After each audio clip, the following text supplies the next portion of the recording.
Hey everybody, I want to address a question that came in last week about the SBA's Mentor-Protege program. And by the way, did you know the DoD also has a Mentor-Protege program? So there's actually two out there, not just the SBA's, but we're going to focus on Mentor-Protege in general today, and you could use this with either one of those programs. So most people typically want to find a government company. So let's say another, like a big SI, a system integrator. They want to find somebody like that and say, hey, I want Lockheed Martin, or I want Raytheon, or I want General Dynamics, I want fill in the blank to be my mentor. So they find a contact and they talk to them, hey, would you be our mentor? They're like, sure, you're a small woman-owned, service-disabled, blah, blah, blah, whatever. Yeah, we'd love to work with you. And they go through the paperwork. And while that's one way to go, it's not the way that we typically recommend. What I typically recommend is you actually find some opportunities at the target client you want to work with. So this goes back to your business strategy. Take a look at your strategy and say, hey, do we know who our ideal target is? If so, now let's find a contractor, a systems integrator, whatever you want to call them, that's already doing business there. So we're being strategic about this. We find that company. Then once we find that company, we approach them with an opportunity. Notice I still haven't said anything about the Mentor-Protege program to them. I want to find an opportunity that we can chase together. I want to chase that opportunity. If we win it, I want to see how I work with them and then maybe do it again.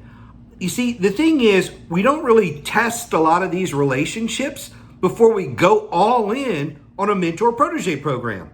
And I don't know what you're thinking, but when I think about that, why would I want to tie myself to a company that I have no experience with? I don't know how they're going to treat me. I don't know their knowledge of the market. I don't know anything about other than, hey, this is a company, it's a bright, shiny object, and I want to work with them. We don't want to do that. Let's test them in the market. Let's bring some opportunities to them. Let's see how that works. And then before we sit down and fill out the Mentor-Protege program, let's actually talk about it and talk about a strategy and say, hey, how well do you know this agency, that agency? What sort of contacts? Will you be able to open some doors for us here and there? Will you be able to teach us the proposal process? Will you be able to teach us fill in the blank? Will you be able to mentor us, because that's what the program is called, in these specific areas? And actually hammer out the framework of a plan before you go forward. Because here's the deal.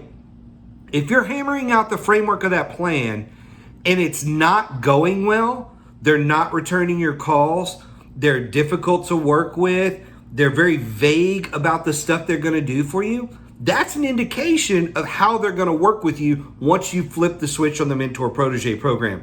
So if you want to really leverage the Mentor-Protege program, the work really needs to happen on the front end to get to know that mentor, get to build somewhat of a framework of a plan, and agree on how you're going to work together, the agencies you're going to target, and that sort of thing. And if you do that, you're going to go a long way with that program and really maximize the value of it. So if you got any questions, please reach out. Love to help you. See you next time.